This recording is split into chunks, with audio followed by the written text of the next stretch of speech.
Shalom, apa kabar teman-teman semuanya? Senang sekali kita masih bisa berjumpa lagi di channel Ivi Lewihana. Channel ini berisi semua tentang kesaksian saya sebelum saya mengenal Tuhan Yesus sebagai Tuhan dan Juru Selamat, sampai saya mengenal, kemudian sampai perjalanannya saya mengikut Yesus mulai tahun 2010 sampai di tahun 2022 ini. Dan di channel kali ini saya ingin mengucapkan terima kasih sebelumnya buat teman-teman yang sudah subscribe, yang sudah sharing, yang sudah komen dan juga like. Dan di channel kali ini Invi ingin berbagi tentang bagaimana kelanjutan dari channel sebelumnya. Di channel sebelumnya itu berjudul Tuhan Membayar Hutang-Hutang Saya. Dan tetapi pada saat itu hutang saya itu telah ditransfer kepada saya itu oleh Bapak A, ya, yang sudah saya saksikan lengkapnya. Buat teman-teman yang belum menonton, boleh menonton di video saya yang sebelumnya. Dan Tuhan tidak berhenti di situ saja. Saya pikir setelah itu Tuhan berhenti, tetapi ternyata Tuhan tidak pernah berhenti dan tidak pernah gagal mengenapi setiap karya-karyanya. Nah, saya waktu itu kan sudah melunasi hutang-hutang saya yang legal, ya. Tinggal yang ilegal dan juga beberapa hutang saya, ya, seperti saya kan pernah meminjam kepada teman saya BPKB motornya untuk saya gadaikan, ya, untuk sebenarnya itu apa juga untuk menutupi hutang ini. Jadi ceritanya saya kan gali lubang, tutup lubang. Bagaimana saya caranya untuk membayar hutang yang ini, saya menggali lubang yang lain. Nah, saya meminjam teman saya BPKB motor untuk saya gadaikan. Dan waktu itu saya juga nggak bisa membayar. Dan juga saya juga meminjam kartu kredit teman saya untuk membayar hutang saya yang lain juga. Jadi hutang saya ini kemana-mana ceritanya, ya. Tetapi saya sengaja memang tidak menceritakan kepada Bapak A ini karena memang saya ini ada rasa sungkan, ya, ada rasa saya ini sudah banyak dibantu untuk melunasi hutang saya. Jadi saya tidak mau ngomong semuanya, tapi saya setiap mendapatkan uang atau sumbangan atau donasi, saya selalu ngomong sama Tuhan dan saya selalu bertanya sama Tuhan, Tuhan, uang ini untuk apa saja. Jadi Tuhan memberikan saya suatu dorongan untuk membagikannya juga kepada orang lain juga, dan selain itu untuk membayar hutang saya. Nah, setelah waktu itu juga, ya, setelah saat itu kemudian saya membayar semuanya dan sebagian juga ada yang saya bagikan kepada teman-teman yang Tuhan suruh dan menaruh di hati saya. Nah, kemudian saya bicara lagi sama Tuhan, Tuhan, saya harus membayar hutang teman saya yang BPKB motornya ini saya pinjam gitu, dan juga kartu kreditnya, dan juga hutang-hutang saya yang ilegal itu kan masih ada kan, ya. Tetapi saya berserah kepada Tuhan. Sekali lagi saya berserah kepada Tuhan. Kemudian pada saat saya doa syafaat, ya, ketika saya doa syafaat itu waktu itu kebetulan saya yang pimpin pujian, dan pada saat saudara seiman saya itu berdoa syafaat, di doa syafaat yang terakhir, ya, pokok doanya kan ada 5. Di pokok doa yang kelima, saudara saya ini menyebutkan satu nama orang, ya, yang katanya orang ini itu di dalam doanya itu ingin didoakan untuk membayar kos. Katanya hampir mau diusir karena nggak bisa bayar kos. Ketika saya mendengar itu, hati saya melonjak gitu loh. Saya merasa saya pernah di posisi itu, saya pernah merasa mau diusir itu, ya, karena saya nggak bisa bayar kos. Nah, tapi pada saat itu uang saya itu sudah nggak ada, uang saya itu tinggal beberapa ratus ribu saja. Itu untuk jaga-jaga buat beli susu bayi saya dan juga buat makan untuk orang yang di rumah. Kemudian saya bilang, ya Tuhan, saya juga ingin memberkati, tetapi saya tidak tahu uang dari mana gitu. Jadi kalau Tuhan ngasih saya berkat, saya mau berkati ibu ini gitu. Besoknya, ya, saya sudah lupa. besoknya saya sudah lupa. Saya kan seperti biasa saya di kantor. Nah, ada seorang teman saya itu mendekati saya terus gitu loh. Dalam hati saya, tumben ini orang deketin saya, ya, teman saya cewek. Tiba-tiba dia di dekat saya, tapi dia WA sama saya. Mbak, bagi nomor rekeningnya gitu. Loh, buat apa gitu? Aku ada rezeki sedikit untuk bayi kamu gitu. Oh, oh ya. Jadi bayi saya ini kan memiliki nama. Nah, untuk bayi kamu Mbak dengan namanya disebutkan. Kemudian, oh ya terima kasih, ditransferlah sejumlah ya sejumlah sekian gitu. Oke terima kasih. Nah di sepanjang saya bekerja, saya nyetir ya, nggak tahu saya kenapa Tuhan itu sering berbicara kepada saya saat saya itu nyetir, saat saya itu bekerja gitu ya di jalan gitu. Saya bicara gini, ini kan saya dapat berkat, mau tak buat makan atau buat jajan, saya pengen jajan gitu ceritanya. Saya pengen makan, saya pengen jajan gitu. Terus Tuhan bilang gini, katanya kemarin kalau dapat berkat mau dikasih sama ibu itu gitu. Dan teman-teman, nama ibu itu sama dengan nama bayi saya. Jadi saya langsung nyambung ketika teman saya ini bilang ini buat nama bayi kamu, dan orang itu juga namanya sama gitu loh, sama kayak nama anak saya yang bayi. Oh iya ya, berarti ini bukan buat nama yang kecil tapi buat nama yang besar. Tetapi karena jumlahnya sekian itu, saya bilang pantas nggak Tuhan saya memberikan gitu. Saya kan nggak tahu itu uang kosnya berapa. Ya Tuhan bilang ya kasih aja yang ada, kasih aja yang kamu punya gitu. Nggak usah muluk-muluk ingin memberkati orang dengan apa yang tidak kamu punya. Berikan saja apa yang kamu punya, semuanya. Jadi Tuhan menyuruh saya untuk memberikan semuanya, dari sekian yang ditransfer kepada saya itu diberikan semuanya kepada ibu ini. Kemudian saya kan nggak kenal sama ibu ini kan, karena kan saya cuman mendengar lewat doanya saja. Saya menghubungi saudara seiman saya yang pada waktu itu mendoakan syafaat. Kemudian saya telepon, ya saudara seiman saya ini menceritakan bagaimana tentang ibu ini gitu loh. Kemudian saya minta nomor rekeningnya dan saya dibagi nomor rekeningnya, saya transfer semuanya. Kemudian saya transfer semuanya, selesai kan? Besoknya, jadi teman seiman saya itu ternyata membagikan YouTube saya yang berjudul Tuhan Membayar Hutangku tadi kepada setiap orang yang membutuhkan, yang memiliki pergumulan yang sama. Kemudian salah satunya itu menelpon saya ya pada waktu hari Sabtu siang. Ini ibu yang lain ya, bukan ibu yang saya transfer tadi. Ada ibu yang lain menelpon saya.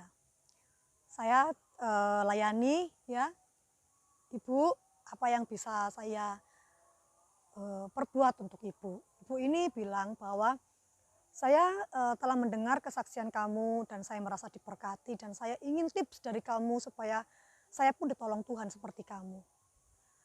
Hati saya itu begitu hancur, hati saya itu begitu masgul.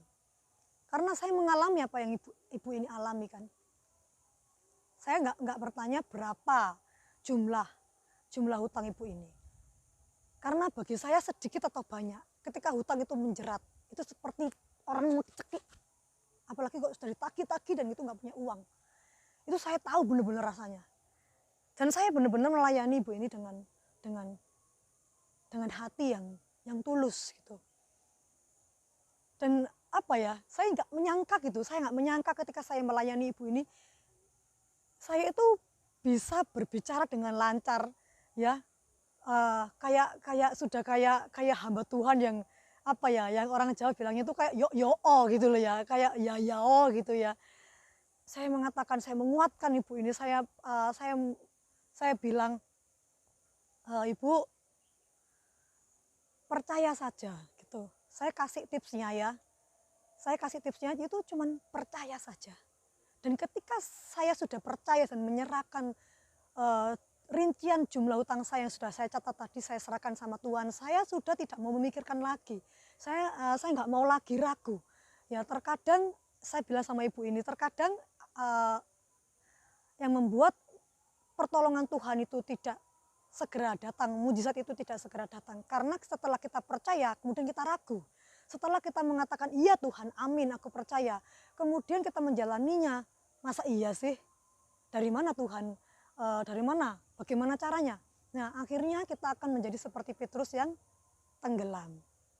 Saya mengatakan demikian sama ibu itu ya. Kemudian ibu itu saya doakan ya. Nah, pada waktu itu kan saya posisinya itu closing perusahaan, dan saya mau makan siang sama teman saya gitu loh. Makan siang sama teman saya berada di suatu tempat makan ya. Kemudian saya telepon gitu, saya telepon, saya duduk, teman saya itu ada 2 teman saya itu yang menyaksikan saya mendoakan ibu ini gitu ya. Saya nggak mau malu, biar saya didengar semua orang itu saya mendoakan. Karena teman saya ini pun mengerti bahwa saya itu memiliki puluhan juta hutang. Dan teman saya ini juga mengerti bahwa saya dilunasi oleh Tuhan ya melalui Bapak A ini. Dan teman-teman saya ini mengaku juga belajar kepada saya, meskipun saya dalam keadaan kekurangan, tapi saya masih mau berbagi kepada orang yang membutuhkan. Dan saya selalu bilang sama mereka bahwa itu kasih karunia Tuhan. Ketika Tuhan memberikan saya berkat seberapapun itu, dan Tuhan meminta semuanya dan menyuruh saya membagikan kepada siapapun, saya akan mau nurut. Dan ketika saya memberikan tips dan doa kepada ibu ini, teman saya itu melihat saya, dan saya dengan tegas untuk mendoakan ibu ini di dalam nama Tuhan Yesus. Ibu ini pun akan mengalami pertolongan seperti yang Tuhan perbuat kepada saya ya. Setelah amin, teman saya itu ngomong bilang itu siapa? Ya, saya mendoakan ibu ini supaya Tuhan pun membebaskan hutangnya seperti Tuhan membebaskan hutang saya. Dan saya tidak bilang sama teman saya ini bahwa saya juga memiliki beberapa hutang yang lain ya. Terus kemudian yang saya tidak menyangka. Nah, sebelum kejadian saya mentransfer dan melayani ibu ini, itu setelah saya mengupload video Tuhan membayar hutangku, itu ada bapak ya. Di sini saya sudah izin juga sama bapak tersebut untuk menyaksikan perbuatan Tuhan demi kemuliaan nama Tuhan. Dan saya sebut bapak ini Bapak B. Bapak B ini menelpon saya. Bapak B ini pernah bertemu saya 1 kali, dan menurut saya pertemuan dengan bapak ini adalah unik ya. Dan betapa kagumnya, setiap kali kesaksian saya itu Tuhan selalu membungkusnya dengan unik. Kesaksian dari kesaksian, kemenangan sampai ke kemenangan itu tidak pernah sama. Cara Tuhan mengemas itu begitu indah. Cara Tuhan membungkus pertolongannya itu begitu sempurna. Sehingga membuat saya itu terpesona. Jadi sesudah saya upload video itu, Bapak B ini telepon saya dan menanyakan berapa sisa hutang kamu yang belum selesai. Saya bilang demikian rinciannya. Bapak B ini bilang, saya bingung dengan rincianmu, saya ikut pusing melihatnya. Dalam hati saya, apalagi saya yang merasakan, apalagi saya yang terbelenggu gitu. Kemudian tetapi Bapak B ini tidak langsung ini buat kamu, tidak langsung. Karena itulah cara Tuhan bekerja ya. Dan saya memang tidak mengandalkan siapa-siapa. Saya tidak pernah mengandalkan siapa-siapa. Setiap saya kesaksian itu atas dorongan Tuhan yang menyuruh saya menyaksikan ini. Ya, jadi saya selalu berdoa kepada Tuhan supaya Tuhan tetap menjaga kemurnian hati saya, sehingga saya tidak mengandalkan apa-apa dan siapa-siapa. Karena setiap orang yang bekerja mendapatkan upah. Itu saja yang saya percaya. Dan saya tidak tahu kan, Bapak B ini menunggu apa, menunggu kapan, menunggu siapa. Saya tidak pernah tahu kan. Ya, kita keep kontak terus. Nah, sampai pada akhirnya setelah saya menelpon ibu tadi yang saya layani, saya tutup amin, itu setengah jam kemudian Bapak B ini mengirimkan saya sebuah video. Biasanya Bapak B ini memberikan saya video-video yang memberkati, yang memotivasi. Nah, seperti biasa saya bilang amin, Tuhan memberkati. Bapak B ini kemudian menanyakan tentang bagaimana sisa hutang saya. Ya, saya bilang apa adanya ya, saya bilang apa adanya. Nah, Bapak ini bilang begini, kamu hitung. Nah, saya bilang, oke, saya pinjam kalkulator teman saya itu. Saya pinjam kalkulatormu. Terus dia bilang, kamu hitung apa? Hitung utang gitu. Saya hitung hitung. Itu ada sejumlah gitu ya. Saya fotokan pakai HP saya itu, cetrek gitu. Saya kirimkan ke Bapak B ini. Bapak B ini bilang begini, 30 menit lagi saya akan mampir ke ATM untuk mentransfer kamu sejumlah yang kamu fotokan sama saya. Saya langsung terdiam, saya tertegun. Ketika kita taat, memberikan apa yang Tuhan suruh, dan Tuhan mengirimkan orang yang supaya saya layani. Tetapi sesungguhnya, ketika kita melayani seseorang, sesungguhnya kita sedang berbuat untuk Tuhan dan Tuhan tidak pernah berhutang. Tuhan melayani kita. Hitungan setengah jam. Bapak ini mengirimkan persis yang saya fotokan kepada beliau. Nah, di situ saya sudah sangat bersyukur ya. Tetapi yang saya lebih terkagum lagi, Bapak ini memberikan kesaksian kepada saya bagaimana perjalanan Bapak ini mendapatkan uang tersebut untuk diberikan kepada saya. Bapak ini mengatakan demikian, Ingvi, ya. Jadi kan jadi begini, latar belakang saya bertemu dengan Bapak ini begini. Pada suatu channel, ya, saya kesaksian di channel lain. Di channel lain ini, Bapak ini itu ingin mengetahui siapa saya dan bertemu dengan saya. Kemudian saya itu sempat membalas Bapak B ini di kolom komentarnya. Tetapi kemudian itu terhapus. Saya tidak tahu kenapa terhapus. Terus saya kirim lagi komentarnya. Pak, ini nomor WA saya. Bisa telepon saya. Tapi terhapus lagi. Jadi Bapak ini tidak tahu kalau saya sudah menjawab komentarnya. Tetapi rupanya saya tidak tahu, ya. Bapak ini ternyata menanyakan langsung kepada si pemilik channel lain itu untuk mengetahui nomor telepon saya dan diberikan, ya. Mungkin karena Bapak ini ngeyel kali ya. Jadi diberikan. Setelah itu, pada saat itu kan bayi saya itu rewel. Jam 1 malam. Tuhan menyuruh saya membuka WA. Saya buka WA, saya membaca WA Bapak ini yang mengatakan ingin bertemu dengan saya. Berarti Bapak ini berlokasi di Surabaya. Kemudian kita bikin janji, saya datang ke kantor Bapak B ini. Perkiraan saya Bapak B ini adalah seorang karyawan di sebuah perusahaan B, katakanlah ya.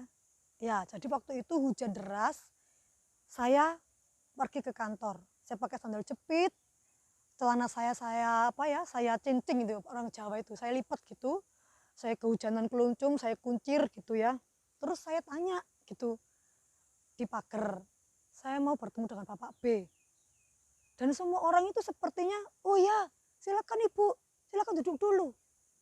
Kenapa orang ini segan gitu ya? terus dikasihkan sama orang yang di dalam, ibu ini mencari Bapak B. Terus kemudian keluar, sebentar ya ibu, tunggu di sini, Bapak B-nya masih ke belakang, sebentar ya. Nah, saya ini bingung, kok tumben saya tuh bertamu di suatu tempat. Biasanya saya pernah diusir security loh, saya tuh pernah loh diusir security karena saya tuh mau mengunjungi rumah teman saya tuh nggak tahu kenapa diusir, mungkin melihat penampilan saya itu. Lah kok saya ini kok kayak disegani, dihormati gitu. Ini bukan karena saya yang dihormati ini. Ini pasti Bapak B ini yang memiliki jabatan yang bagus ini di sini. Mungkin supervisor atau mungkin manajer gitu kali ya gitu. Kemudian Bapak B itu keluar, sini Ingvi ayo masuk gitu. Masuk gitu ke suatu ruangan. Ruangannya dingin sekali ya, karena saya ini kan di kos-kosan saya kan nggak punya AC, cuman kipas angin aja. Aduh saya itu dingin banget saya itu. Saya liatin ruangan ya, masa ini manajer, masa ini supervisor. Jadi bapak ini bicara, tapi mata saya itu kemana-mana gitu. Saya lihat kok ada foto-fotonya bapak ini sama siapa gitu. Nah bapak ini mulai mengenalkan. Bapak ini bilang bahwa saya adalah pemilik perusahaan ini gitu. Jadi saya sedang bertemu dengan owner sebuah perusahaan. Saya malu. Kalau tahu bapak ini owner ya, saya nggak mungkin pakai sandal jepit, ucak-acakan gitu ya. Ya tapi apa boleh buat ya, saya kan juga cuma naik motor ya, motor butut ya, kehujanan ya sudahlah, apa boleh buat ya. Sudah saya terlanjur duduk di situ ya, kita cerita-cerita gitu ya. Akhirnya Bapak B ini memberikan persembahan kasih kepada saya. Nah, kita keep kontak kan, sampai pada akhirnya Bapak B ini mentransfer saya.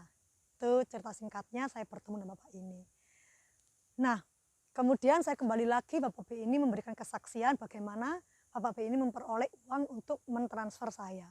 Jadi Bapak ini berkata kepada saya, selain memiliki perusahaan tersebut, Bapak B ini memiliki perusahaan yang lain. Ya, perusahaan yang lain yaitu seperti menjual besi rongsok atau besi tua gitu loh ya. Bapak B ini mengatakan bahwa sebenarnya besi ini dihargai 6.300. Tetapi tidak tahu mengapa kok tiba-tiba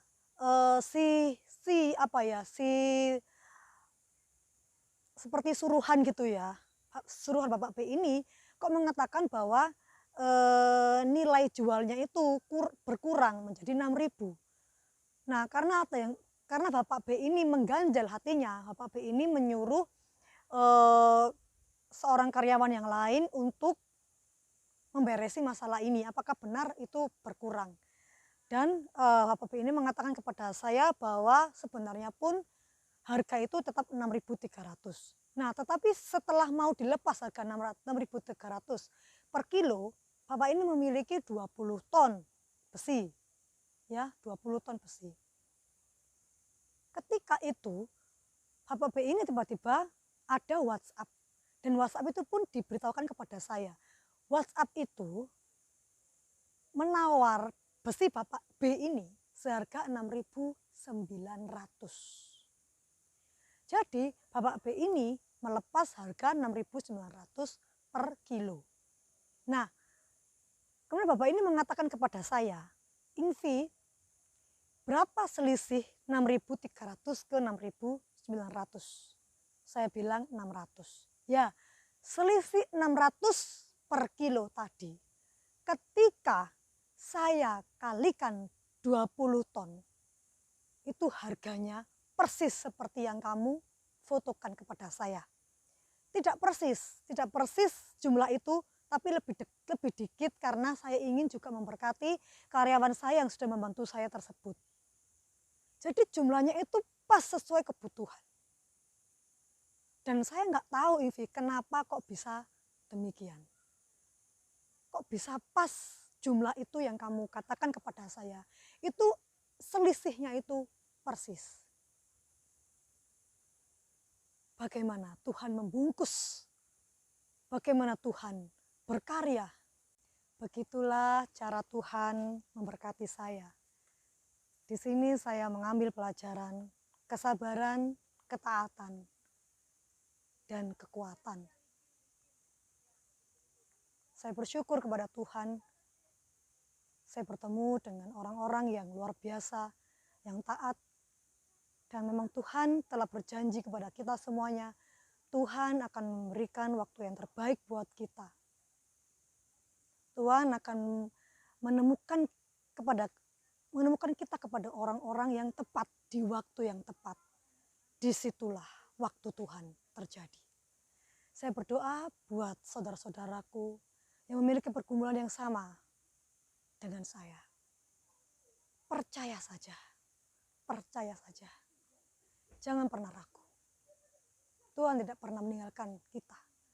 Ketika Tuhan belum memberikan pertolongan, Dia memberikan kekuatan. Ketika Tuhan belum memberikan pertolongan, Tuhan memberikan kesabaran. Mari kita tetap percaya, jangan pernah berprasangka buruk kepada Tuhan. Jika saya ditolong, maka Anda pun juga. Salam dari saya, Shalom, Tuhan Yesus memberkati.